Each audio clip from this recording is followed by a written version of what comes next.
So this is Javier, this is a Cuban Chinese guy, and we are going to be talking about how is the situation of the real estate market in this April 2025. This is what we are going to be covering today, so let's get into it.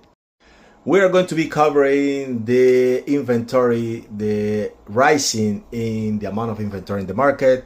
So it means the amount of houses that are right now on the market, how that is growing, why is that happening, and what is the impact that it has on the real estate market. We are going to be also talking about how people are still applying for loans to buy houses. We are going to be covering a little bit about the consumer confidence that is going down right now, and how can you take advantage of that if you are buying a house and you are ready. We are going to be talking also about the situation that people have right now with their mortgages, how homeowners are doing right now when paying their mortgages. What is the situation that we have right now, and if that is impacting in a good way or in a bad way the real estate market. This is one of the things that we are going to be talking about. Let's go. And I'm still looking for the best way of doing this type of report about the real estate market. So if you have any ideas, if you have any suggestion, please let me know. And of course, first we are going to talk about a growing inventory, which is something that people are talking a lot. How inventory is rising and how this is affecting the real estate market. First, we have to say that if you have been following the housing market all these years, you are going to realize that the main characteristic has been that there is not enough inventory. It's the lack of inventory. This is the main characteristic of the last years, right? So even right now, with interest rates that has gone up and the demand is not like very crazy, the reason why prices have not softened a lot or crashed is because the inventory is very low. A lot of people are talking about the crash, how things are going to go very bad in the market, and the thing is that we have to ask ourselves, why are happening right now the things that we are seeing right now? Well, we're seeing inventory is growing, interest rates are high, the buyers pool right now is not like crazy big, right? You know that there are like a crazy amount of buyers out there at this moment. But why haven't the prices crashed? And this is because the inventory is still low. Actually, if we check out the last month, we're going to see that the inventory has increased. Right now, it's at 1.1 million houses for sale, around that number. So it might sound like, wow, these are a lot of houses, but the thing is that the reality is that this number is only an improvement for the housing market. We are talking about a 13% increase compared to last year. So this is not the number where we are supposed to be at in a normal market. When we look at the housing market, one of the questions we always should ask is, what would happen in a normal market? When we talk about a normal market, we have to go back to 2019. And why is that? Because after 2019, every year something happened. Something like 2022, 2023, always something happened that make of that like a weird market, not a normal market. So for that reason, we go back to 2019. If we look for information, right now I have a graphic in front of me. If you look for that information yourself, you can find it on realtor.com. You can find that information on redfin.com, right? Or you can just talk to your realtor and let your realtor to look it up on the MLS, the multiple listing service, and would be found very easy. And then you are going to realize that normally in February, we're talking about 2019, February 2019, we were about 1.1 million houses for sale, right? Right now at this point, we are talking about 2025, April 2025. At this point, we are at all less than 1 million. Exactly would be 960,000, right? Around that number. We're talking about 960,000 houses for sale. In the normal market, we would be at 1.1. We have also seen numbers like 1.5, but let's use the 1.5, right? The 1.1 million houses. And right now we are at 960,000, which is 12% below the last normal that we have in 2019. What does this mean?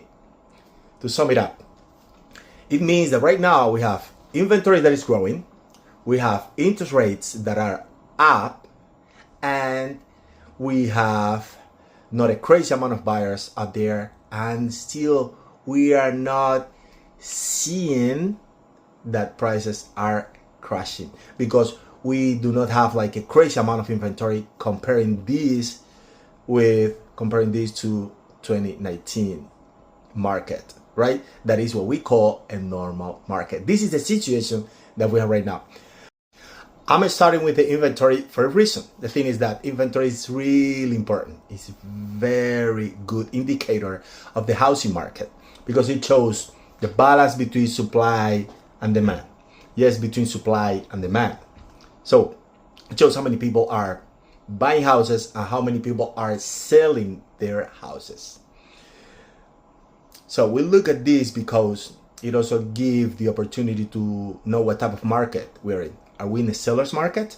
When we are in a seller's market, normally what we see is that we have less houses for sale, which then is going to cause that we have more buyers looking for less inventory. So the buyer has less houses to choose from, which is going to push the prices up normally, and then is going to give the seller the possibility to have leverage in the negotiation.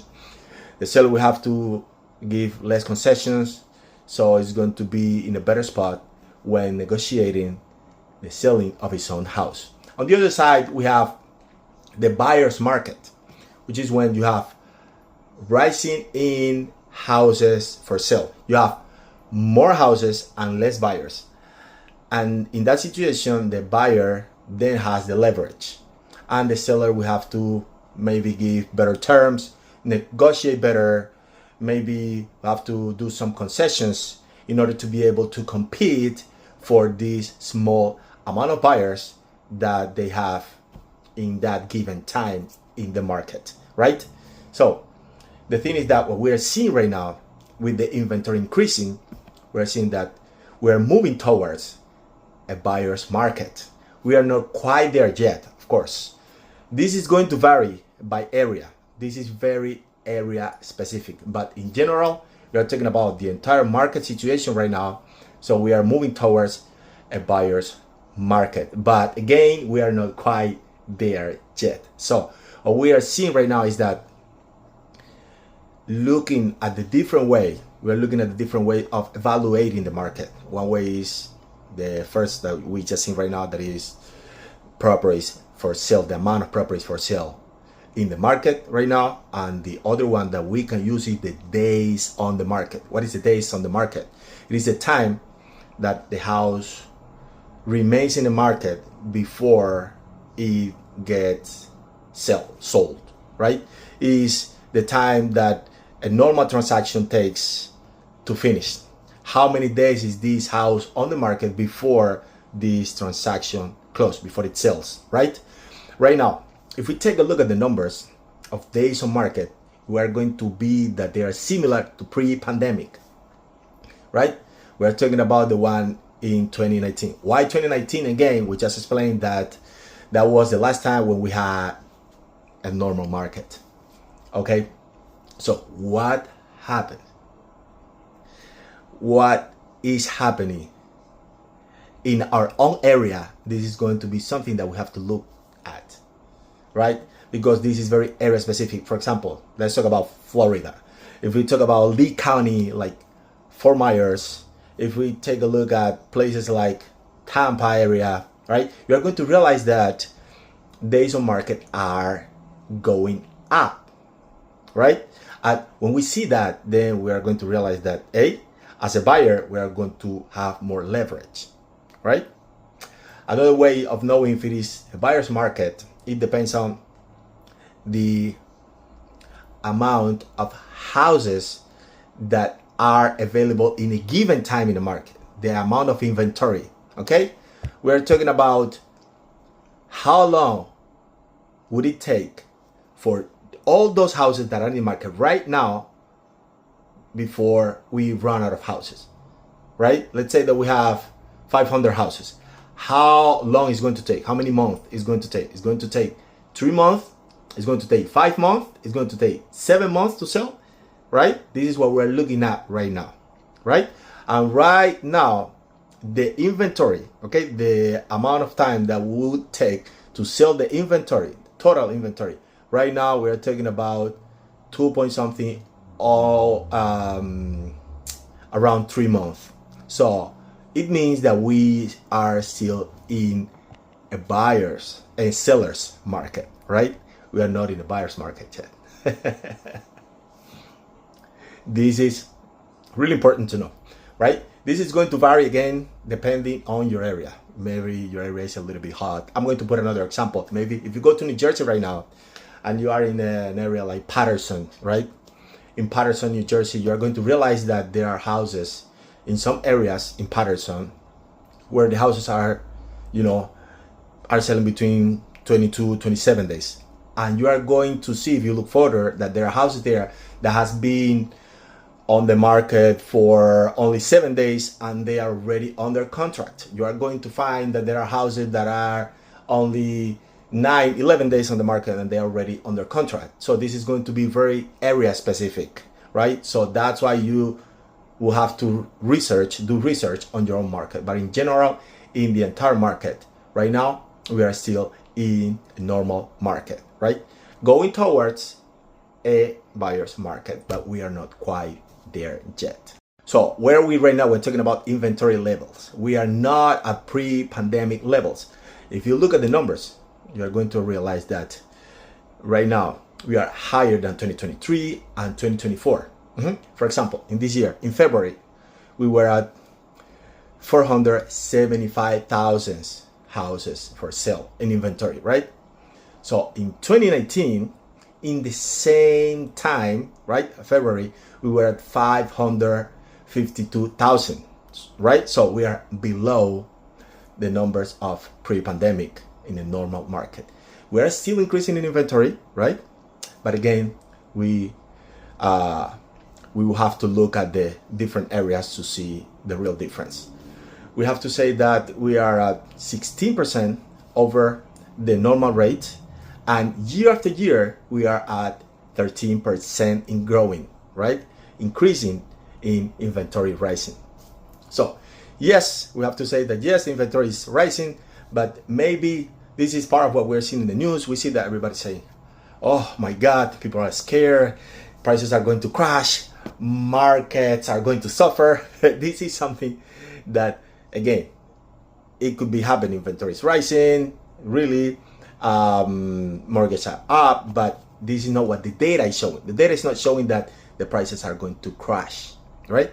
For example, I just mentioned an example like Florida. You're going to see that in Florida, the prices are, the days on market are going up and prices are going down, right? If you go to another place like the Middle East, you're going to see that prices are flat, right? That's why I said that is very area specific.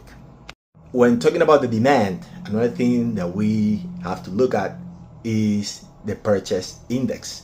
The purchase index shows the amount of buyers that are, the amount of people that are applying on the weekly basis to get a loan to buy a house. Okay, so it shows what is the amount of people that are in the market right now. So it gives you an idea on how the market is moving and how is the health of the real estate market. So we can see that we have to say that last month of 2025, the number has been really flat. If you look at it year after year, month after month, we are going to see that it has a tendency to go up, right? Increasing the number of people that are applying for a loan. And I believe that it has to be with the situation of the interest rate. We have seen interest rates change that it had, like from this 2025, we were at the very beginning, we were at 7.15, around that number, to right now we are at 6.5, 6.6, right? So this is the reason, I believe, why still we are still seeing people in the market trying to buy houses, and this number hasn't gone down, despite of the fact that the other factors that I just mentioned, right? The interest rates that are not like 2019 or 2020, but still there are people that are going through the process to buy their own houses. If someone would have bought, to kind of see this, at the very beginning of the year, would have bought, because of the interest rate, because of the difference between the end of the year right now, they would be saving right now around $130, $140 a month, which is going to be good for their own pockets. And of course, it is also going to be great for all those that are looking at the investing side, the real estate investing side. So, sum it up, these ideas, the thing is that yes, the amount of houses in the market is increasing, but we are not at pre-pandemic levels yet, right? The other thing is that also we see that there are a lot of people that are still going out there to buy properties. The reason why the inventory is rising is not because the people are leaving the market, right? Actually, we just seen that number of people applying to buy houses is going up, right? Despite of the fact that interest rates are not the same as they used to be like 4 or 5 years. So this is not a crisis like people are painting, right? People like to say, oh, this is a crisis. But it's very important for you to know that, you realize that. Of course, you do your own research and get to your own conclusions. But right now, yes, the prices are going up. But the reason why this is happening is not because the buyers are leaving the market, right? And the thing is that we are not at pre-pandemic levels when talking about inventory. The other thing that we want to be tracking is the bond market and also the tariffs. We have to talk about that because these are things that are happening right now, and I'm not going to go into the details, but why do we need to be paying attention to this? Because it affects consumer confidence. The reality is that consumer confidence right now is a little bit down.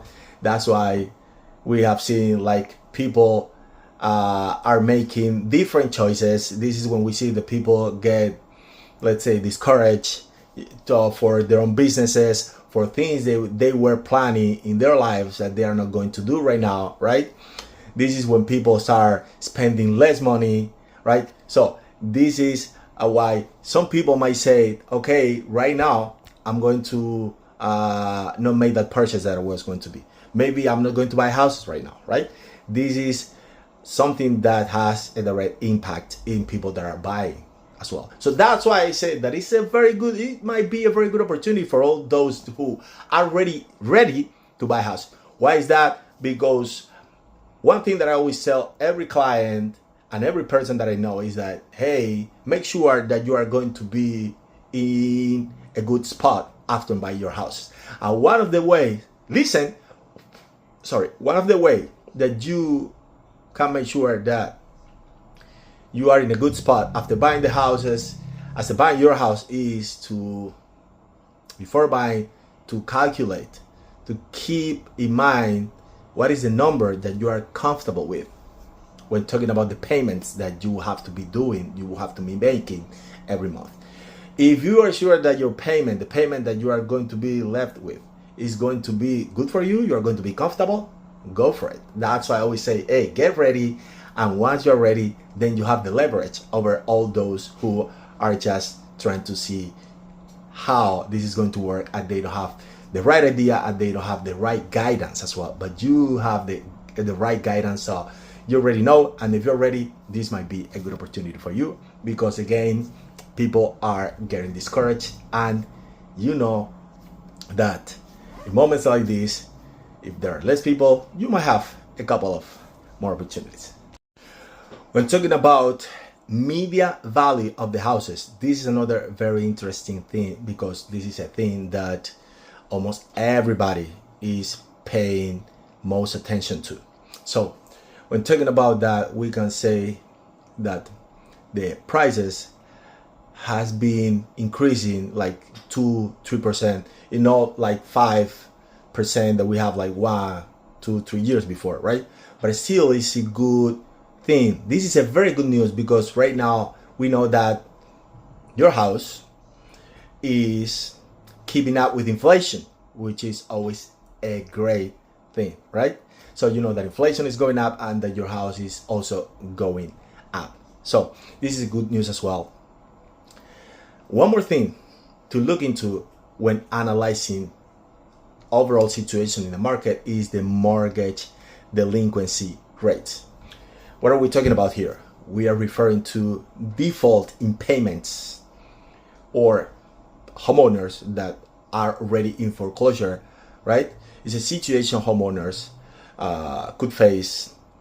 So this is the reality.